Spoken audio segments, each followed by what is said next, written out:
بسم الله الرحمن الرحيم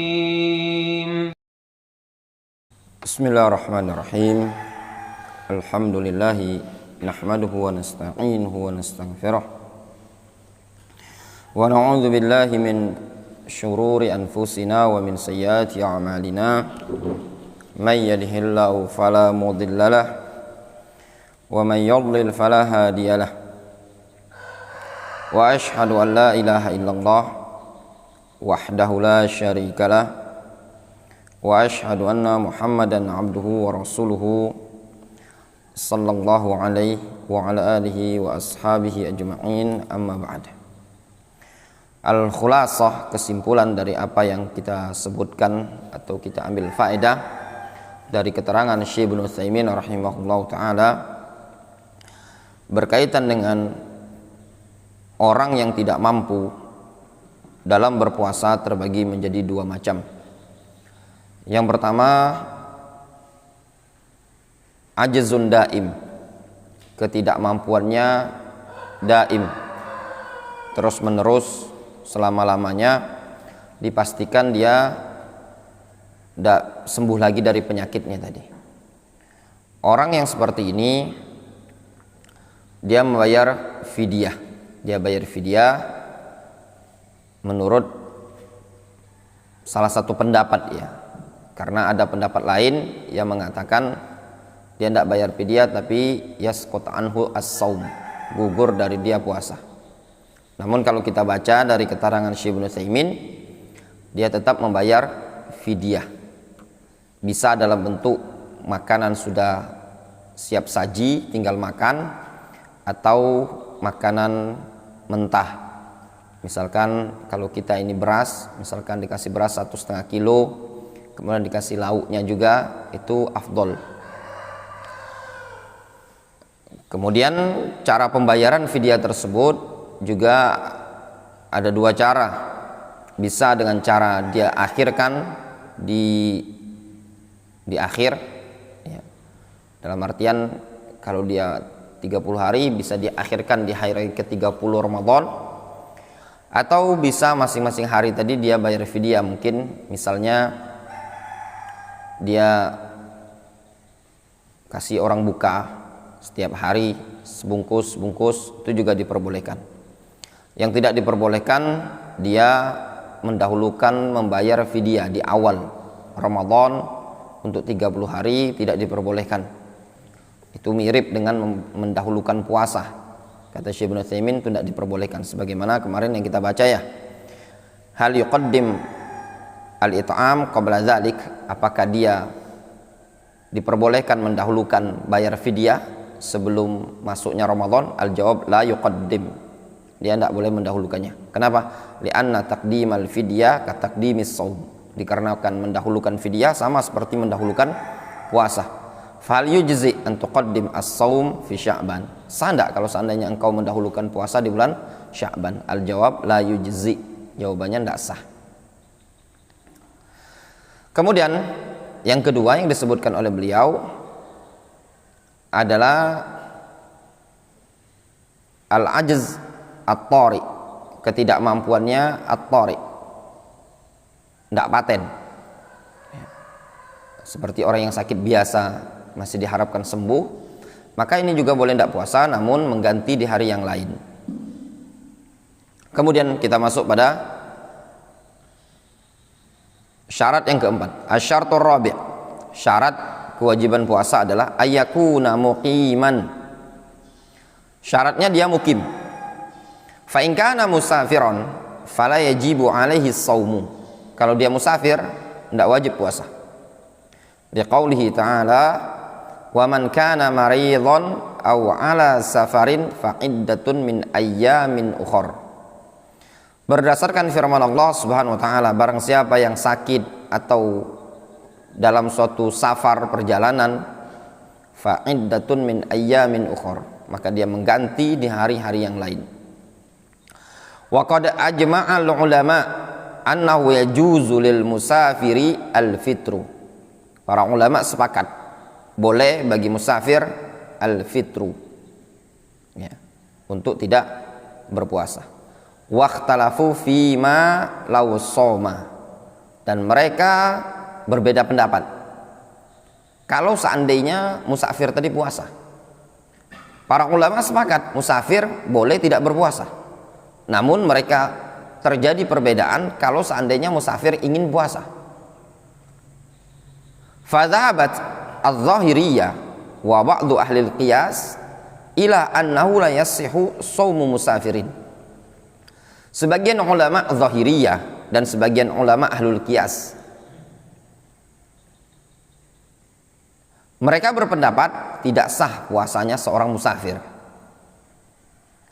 Zahiriyah itu ulama-ulama yang tidak terima qiyas, seperti Ibnu Hazm diantaranya, ya, tidak pakai qiyas, zahir dia.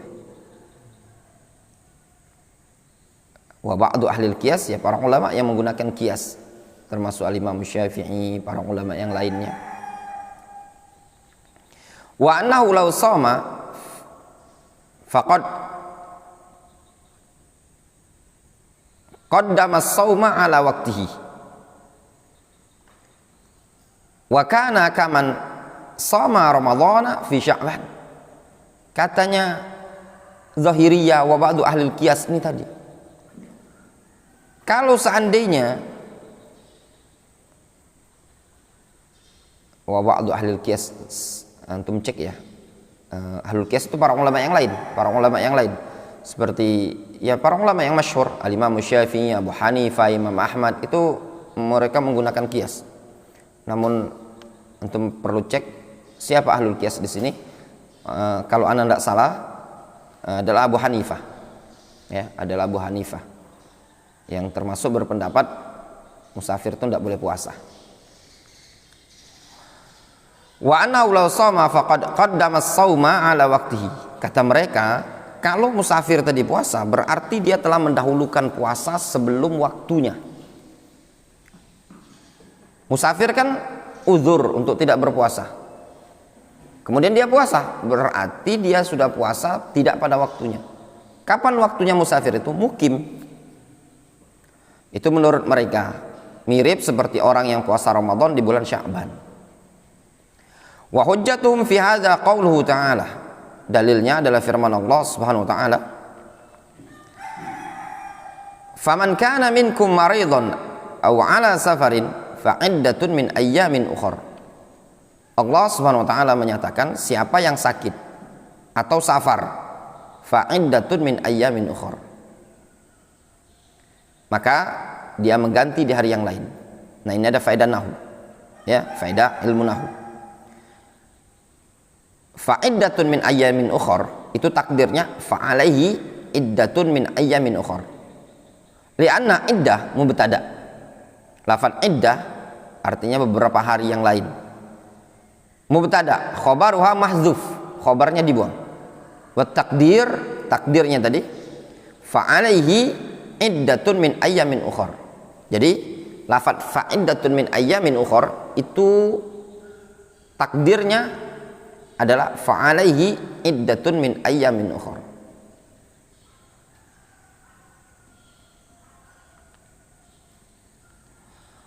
Wal ukhar bima'nal mughayyarah. Lafaz ukhar itu maknanya mughayyarah, perubahan, pergantian. Maksudnya di hari yang lain gitu loh. Wa qaulir Rasul sallallahu alaihi wasallam, dan juga berdasarkan qaulur Rasul sallallahu alaihi wasallam, laisa minal bir as-saumu fis safar. Bukanlah bagian dari kebaikan puasa ketika safar. Wa idza lam yakun birron shara isman. Kalau puasa ketika safar bukan kebaikan, maka dianggap ism, dosa.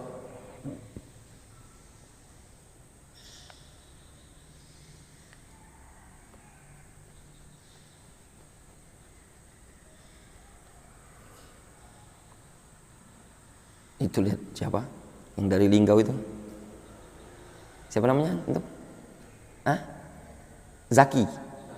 Zakir, semangat sekali dia nulisnya. Dia udah terbiasa bacanya di pondoknya. Malu antum, badannya kecil.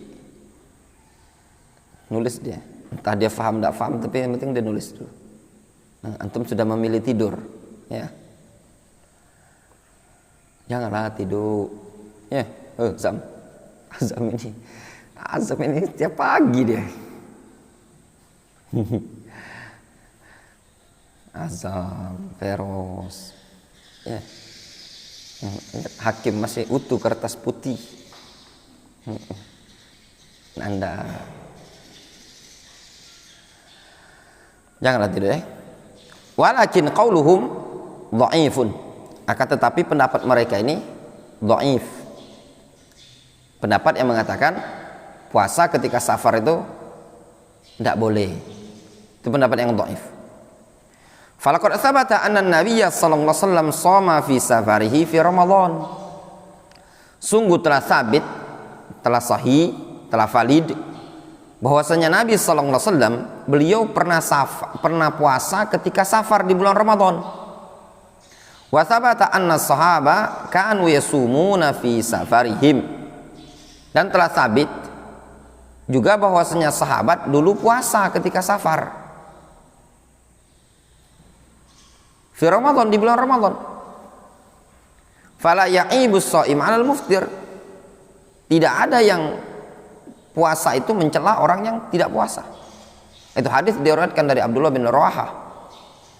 Bahwasanya beliau pernah safar bersama Rasul puasa, atau tidak ada yang puasa ketika itu kecuali Abdullah bin Rawahah dan Nabi sallallahu alaihi wasallam. Tidak ada yang saling mencela satu sama lain ketika itu. Walal muftir 'ala shaim. Tidak pula orang yang tak puasa tadi mencela orang yang berpuasa.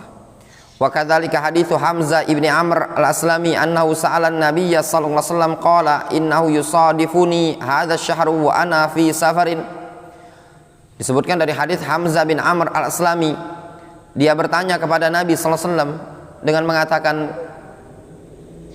sesungguhnya bertepatan, ya, dengan aku bulan ini tatkala aku sedang safar. Maksudnya Ramadan ini kebetulan bertepatan dengan safarku di bulan Ramadan. Faqala lahu, lalu Rasul mengatakan, in syi'ta fasum wa in syi'ta fa'aftir. Kalau engkau ingin puasa, ya silakan puasa. Kalau tidak ingin puasa, silakan batalkan. Wa hina idzin yakunul muradu bil ayat bayanul badal. Maka ketika itu yang dimaksudkan dengan ayat tersebut fa'iddatun min ayyamin ukhor, yang dimaksudkan adalah al-badal, pengganti saja. Anna alaihi iddatan min ayyamin ukhor, bahwasanya bagi dia wajib mengganti hari-hari yang lain. La wujuba an takuna iddatan min ayyamin ukhor. Bukan kewajiban, ya, harus dia berpuasa di hari-hari yang lain, bukan. Difahami? Jadi ayat yang menyebutkan berkaitan dengan puasa, faman kana minkum maridun aw ala safarin fa iddatun min ayyamin ukhor, pada lafaz fa iddatun min ayyamin ukhor, bagi orang musafir itu maknanya al-badal, pengganti saja, mengganti di hari yang lain, bukan berarti harus bagi dia puasa di hari yang lain. Jelas ya? Bayanul badal, anna alaihi iddatan min ayyamin ukhor, la wujuba an takuna iddatan min ayyamin ukhor, bukan menunjukkan wajib harus puasa di hari yang lain. Difahami? Maknanya kalau dia tidak puasa wajib mengganti di hari yang lain, bukan berarti dia harus puasa di hari yang lain. Difahami? Nasihin? Ya. Nah, permasalahannya wa ayyuhuma afdol, mana yang paling afdol lil marid wal musafir, bagi orang yang sakit dan musafir tadi, ayasuma au yuftira, dia tidak puasa atau dia puasa ataukah dia tidak puasa, mana yang afdol? Orang yang sakit, orang yang musafir, mana yang afdol? Dia berpuasa ataukah tidak puasa? Siapa yang mau mudik? Nasihin mudik? Enggak. Sorry, si kurnya enggak. Nah, misalkan yang mau safar misalkan, siapa antum paling jauh? Si apa namanya? Naufal. Ini Naufal nama antum ya? Naufal. Naufal. Antum nak mudik. Nah, ketika antum mudik ini di travel, antum naik travel ya? Mana yang afdol? Antum puasa ataukah tidak puasa? Nah, naqul, kita katakan al afdol ayyaf'ala al aisar. Yang afdol dia kerjakan mana yang mudah. Kalau seandainya puasa itu kuat, ya silakan puasa. Kalau lemes, ya batalkan. Fa in kana fi shaumi dararun kas-shaum kana as-shaumu haraman. Kalau seandainya ketika puasa tadi ada madarat berat, maka puasa haram. Antum Naufal puasa dari Palembang ke Pali, pendopo antum ya, sampai Prabu Muli kepala puyeng-puyeng, keringatan, itu namanya madarat, doror. Maka afdol bagi antum batalkan, puasa haram ketika itu. Liqaulihi ta'ala wala taqtulu anfusakum innallaha kana bikum rahima. Berdasarkan firman Allah Subhanahu wa taala, janganlah kalian membunuh jiwa-jiwa kalian, sesungguhnya Allah sangat sayang terhadap kalian. Jangan sampai antum mudik nasihin ke Kerawang sampai teler, pingsan di mobil. Nah, itu tidak diperbolehkan juga ya. Fa inna hadhil ayat tadullu ala anna ma kana dararan 'alal insan kana manhiyan anhu. Maka ayat ini menunjukkan faedah bahwasanya sesuatu yang menimbulkan madarat pada seseorang maka hukumnya haram. Apapun bentuknya, yang memadaratkan haram dimakan. Racun haram dimakan. Kenapa? Memadaratkan. Makanan basi memadaratkan, menyebabkan penyakit, haram dimakan. Rokok haram karena bisa menimbulkan madarat. Narkoba haram, bisa menimbulkan madarat. Nyedotin aibon haram, menimbulkan madarat. Seluruh perkara yang bisa menimbulkan madarat pada diri kita hukumnya haram. Difahami? Dengan dalil Allah Subhanahu wa taala menyatakan wala taqtulu anfusakum. Janganlah kalian bunuh diri kalian. Sehingga apapun perkara-perkara yang bisa membahayakan diri antum tidak diperbolehkan untuk dilakukan. Difahami? Jelas? Nah, ini kaidah amah, kaidah yang umum yang bermanfaat bagi kita untuk seluruh aktivitas, sehingga apapun yang bisa membahayakan maka tidak diperbolehkan untuk dilakukan, termasuk berpuasa ketika safar apabila menimbulkan madarat pada diri kita ya. Apabila madarat pada diri antum berat sampai muntah-muntah, mabuk-mabuk, maka wajib dibatalkan. Fa idza qala qailun, kalau ada yang bertanya, hadza fil qatl faqat la fi mutlaqid darar. Mungkin ada yang bertanya, Syekh, ini ayat kan berkaitan dengan pembunuhan, jangan bunuh diri kalian, bukan semata-mata mutlak madarat. Mungkin ada orang bilang, ini ayat berkaitan tidak boleh bunuh diri, bukan ayat berkaitan dengan merokok. Ya enggak? Merokok iya memang memadaratkan, tapi tidak membunuh. Tidak ada orang bunuh diri gara-gara merokok langsung mati. Itu cuma slogan aja, rokok membunuhmu katanya tadi. Buktinya tidak ada yang mati di rokok. Yang mati itu kena penyakit COVID-19, kanker. Nah, gimana jawabannya? Fal jawab na'am. Ya, hadza zahirul ayah. Ini zahir ayat. Berkaitan dengan apa? Pembunuhan. Jangan bunuh diri. Boleh enggak bunuh diri? Umair, boleh enggak bunuh diri? Kenapa enggak boleh? Hah? Aiman, boleh enggak bunuh diri? Kesel antum sering dimarahi ustaz. Antum ambil tali ya. Kemarin ada tali kalau enggak salah di situ kemarin. Ya. Ada tali, antum kibetkan di balok atas itu. Daripada dimarahi ustaz terus, mendingan anak bunuh diri. Boleh apa enggak? Kenapa enggak boleh? Memadaratkan. Ya, enggak boleh antum bunuh diri ya. Hukumnya haram. Nah, kalau antum bosan belajar, jangan bunuh diri. Tambah antum akan diazab di hari kiamat dikarenakan antum membunuh diri tadi. Ya. Man qatala nafsahu bisyai'in udziba bihi yaumal qiyamah. Siapa yang bunuh dirinya dengan sesuatu, maka dia diazab dengan sesuatu tadi. Nanti digantung terus antum berulang-ulang di hari kiamat. Nah, diwaspadai, yang sampai antum nanti stres belajar, lah bunuh diri pula. Ya, yang belajar nahu mungkin kurnia pusing mikirin mubtada khobar, akhirnya antum gantung diri. Ya. Kata beliau, lakin Amr ibnul As, akan tetapi Amr ibnul As radhiyallahu anhu istadalla bi'a ala nafyid darar, berdalil dengan ayat ini pada konteks peniadaan kemudaratan.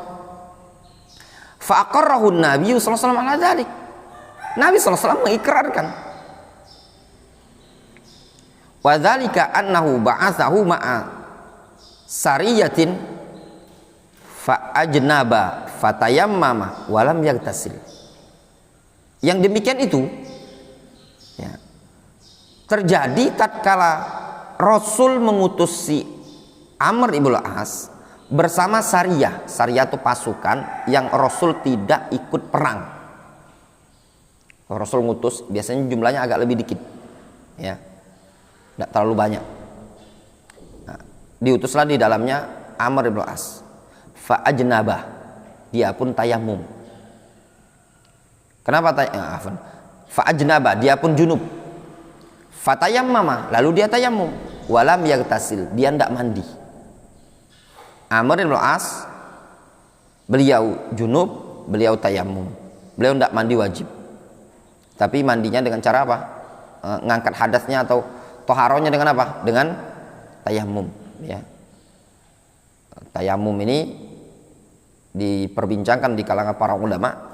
Apakah dia cuma semata-mata mubihun lis sholah, membolehkan sholat, ataukah tayamum yarfa al hadas, mengangkat hadas mutlakon. Itu ada khilaf di kalangan para ulama. Wallahu alam, pendapat yang dirajihkan oleh Syekhuna Abdurrahman dan juga banyak masyayikh di Yaman menguatkan tayamum itu yarfa al hadas, mubihun lis salah, cuman sekedar membolehkan salat, bukan mengangkat hadas. Maknanya kalau ada orang junub, dia tidak mendapati air lalu dia bertayamum, boleh bagi dia untuk salat. Namun seandainya beberapa pekan kemudian dia mendapati air, maka dia wajib mandi untuk mengangkat hadasnya tadi. Demikian juga ketika sholat antum sudah bertayamum, sudah cari air, tidak ada air, antum bertayamum, kemudian sudah tayamum, belum takbir antum belum, baru mau masuk shaf, tiba-tiba turun hujan, maka antum wajib berwudu, tayamum antum batal. Ya. Itu yang disebutkan oleh para ulama. Faqala lahu Nabi sallallahu alaihi wasallam, lalu Nabi sallallahu alaihi wasallam beliau mengatakan, a shallaita bi ashabika wa anta junub? Wahai Amr, apakah engkau salat bersama kawan-kawanmu ketika engkau dalam kondisi junub? Faqal, ya Rasulullah, zakartu qaulallahi ta'ala wa la taqtulu anfusakum innallaha kana bikum rahima. Kata si Amr, ya Rasulullah, aku ingat firman Allah, wala taqtulu anfusakum innallaha kana bikum rahimah. Wa kanatil laila baridatan fatayammamtu. Malam atau tadi malam itu dingin sekali, maka aku pun tayamum. Madinah itu kalau lagi musim dingin itu dinginnya luar biasa, sampai ke tulang antum. Ya. Kalau lagi pas musim dingin, di puncak-puncak musim dingin, wah itu bisa dingin sekali. Apalagi zaman dahulu baju mereka kadang tidak setebal seperti kita sekarang ini, tidak ada jaket, ya, dingin sekali, kadang berat, ya. Itu bisa bayangkan dulu ada kawan, kalau di Ma'bar, ada hadis Ma'bar itu sudah di musim dingin, ya, musim dingin, sampai keran itu bisa dicetok-cetok gitu, mampet karena saking dinginnya. Itu air yang dalam keran itu membeku. Makanya kalau di Yaman seperti Ma'bar, Son'a, itu disebut dengan Thalajatul Yaman, kulkasnya Yaman. Itu kadang di bawah 0 derajat, ya, minus kadang, sangat-sangat dingin sekali. Madinah itu juga sama, kadang kata orang -2, kadang kalau lagi musim dingin -3. Nah, yang kondisi seperti itu, ya wajar mereka ketika junub mereka tidak mandi, tapi mereka tayamum. Namun ada faedah di sini. Lihat, Amr ibn al-As, beliau bertayamum. Ya. Ketika beliau bertayamum, Rasul mengatakan kepada Amr, "As-sallaita bi ashabika wa anta junub?" Apakah engkau sholat dengan sahabatmu dalam kondisi engkau junub? Itu menunjukkan apa? Dia sudah tayamum, namun dia junub. Nah, ini menguatkan pendapat yang disebut oleh para ulama, tayamum itu bukan mengangkat hadas, tetapi yubih as-salah, cuma membolehkan salat. Apa diantaranya dalilnya? Hadis ini. Rasul mengatakan kepada Amr, wa anta junub, engkau dalam kondisi junub. Maknanya hadasnya tidak terangkat, tetapi dia tayamum tadi, dengan tayamum boleh salat. Nanti berjalan waktu, seandainya sudah kondisinya normal, maka wajib bagi dia untuk mandi dalam rangka mengangkat hadas tadi. Wal masalah khilafiyah. Fadhahikar Rasul sallallahu alaihi wasallam taqriran li fi'lihi. Lalu Nabi sallallahu alaihi wasallam tertawa sebagai bentuk takrir terhadap perbuatan Amr ini tadi. Hadis ini sahih, riwayat Abu Daud. Wa hadza yadullu ala annal ayah tatadamman an-nahya an qatlin nafsi. Sehingga ini menunjukkan bahwasanya ayat tersebut mengandung larangan dari membunuh jiwa. Wa kulli ma kana fihi dararun, dan larangan dari segala sesuatu yang padanya terdapat madarat. Ya, larangan membunuh jiwa, iya. Larangan dari sesuatu yang bisa menimbulkan madarat juga, iya. Itu makna ayat ini tadi. Wa alaihi, maka atas dasar ini fanaqul, kita katakan, idza kana as-saumu yadurrul marid wa kana as-saumu haraman alaihi. Apabila puasa tadi membahayakan orang yang sakit, maka puasa haram bagi yang sakit tadi. Kalau antum sakit, puasa dan berat membahayakan, maka antum haram berpuasa. Fa idza qala qailun, kalau ada yang bertanya, ma miqyasud darar, apa miqyas, patokannya, tolak ukur, takaran madarat itu? Kulna, kita katakan, innad darar yu'lamu bil his. Madarat, ya, madarat itu, bahaya itu bisa diketahui dengan his, dengan nyata. Wa qad yu'lam bil khabar, terkadang bisa diketahui dengan khabar, dengan berita.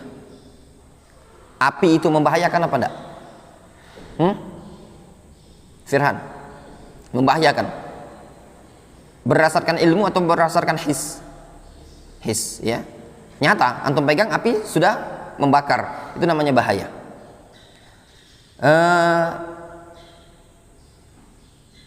Misalkan narkoba itu membahayakan. Ya. Bisa antum tahu itu membahayakan dari mana? Ya, dari khobar medis, dari khobar yang pernah mengkonsumsi, tanpa antum harus mencicipinya. Terkadang ketika orang mencicipinya, kalau dalam bentuk sedikit atau jarang, terkadang tidak ada madarat. Namun mereka medis mengatakan, para pakar kesehatan mengatakan itu membahayakan, madarat, maka kita katakan itu madarat.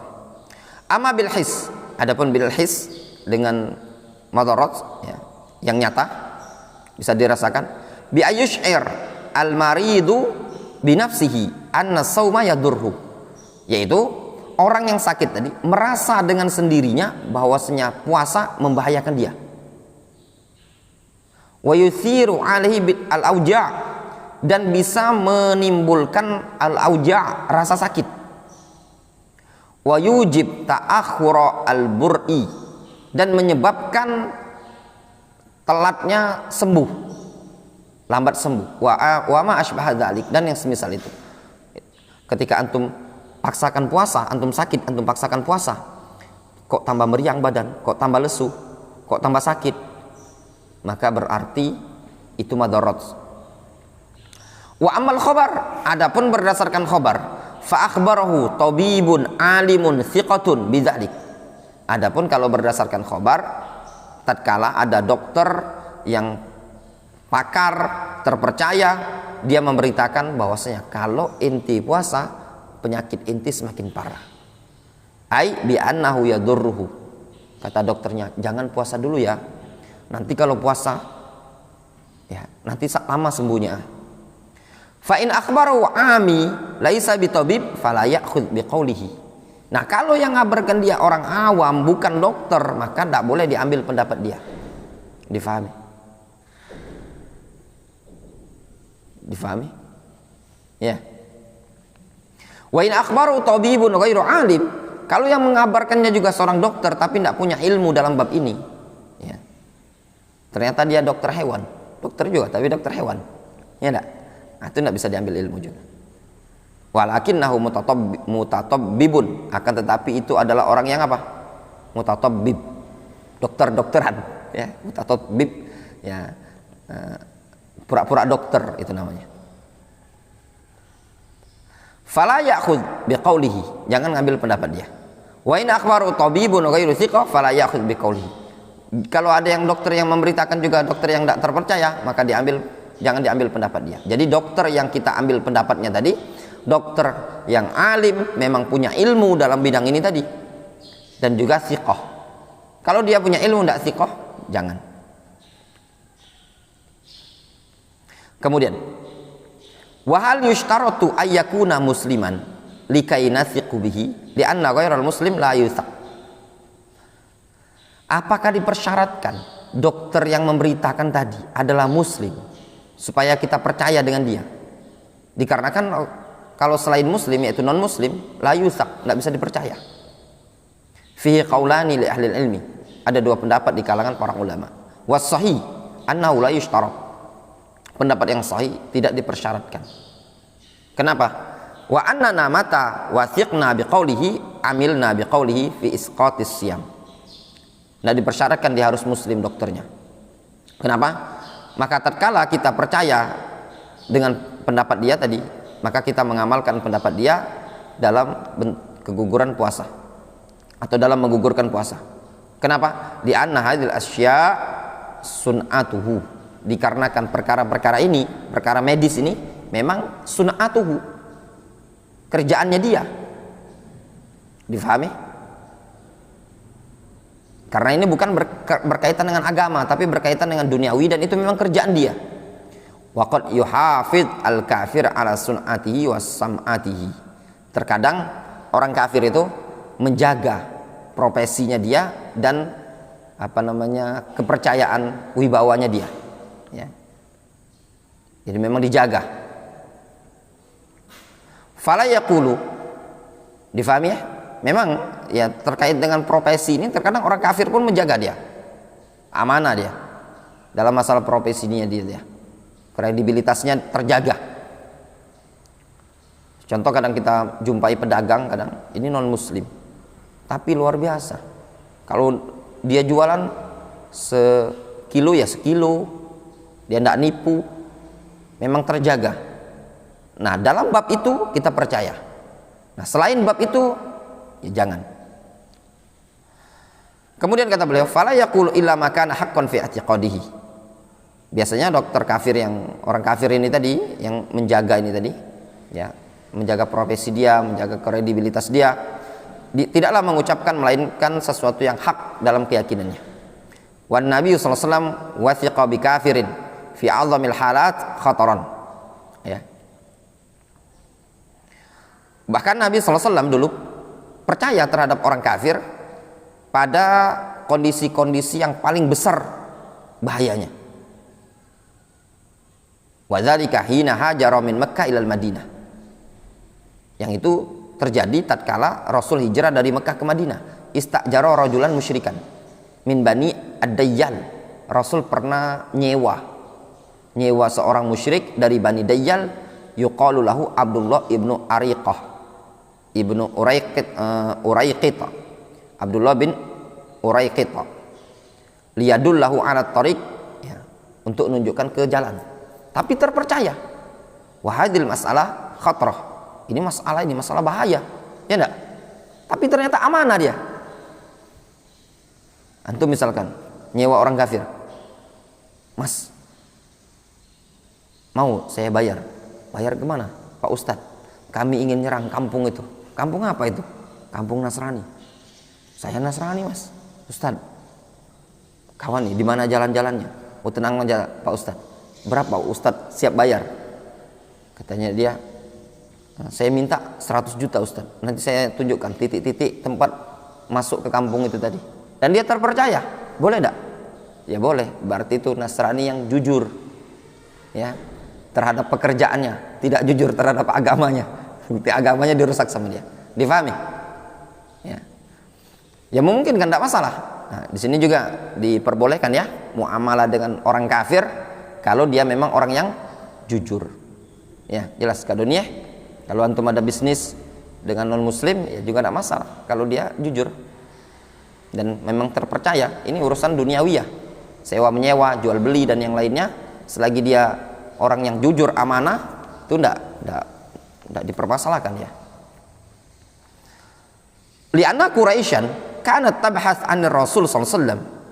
Dikarenakan Quraisy dulu mencari-cari Rasul. Wa ja'alat mi'ata naqatin liman yadullu alaihi. Ya. Quraisy menyiapkan 100 onta bagi orang yang bisa memberi informasi, menunjukkan tentang Rasul, ngasih informasi. Jadi informan 100 juta, 100 onta.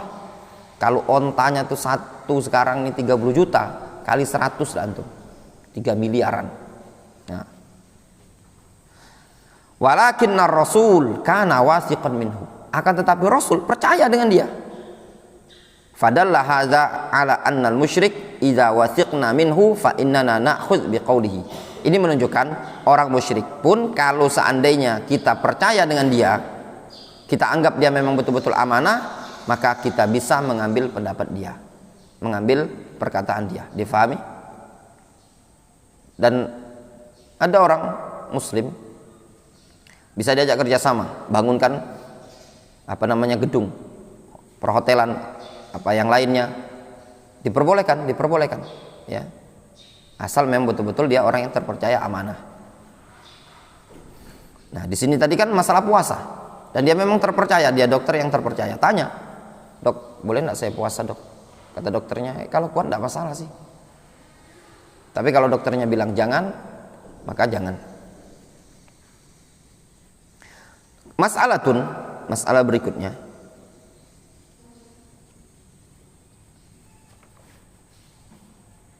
halil aula lil musafir ayyasuma awil aula alla yasuma. Mana yang lebih utama bagi seorang musafir itu? Dia puasa ataukah tidak puasa? Mana yang lebih utama? Musafir itu puasa ataukah tidak puasa? Panjang ini. Wallahu ta'ala a'lam. Mungkin kita cukupkan dulu sampai di sini ya. Naktafi bihadzal qadar. Lumayan panjang. Ya. Insyaallah dilanjutkan besok.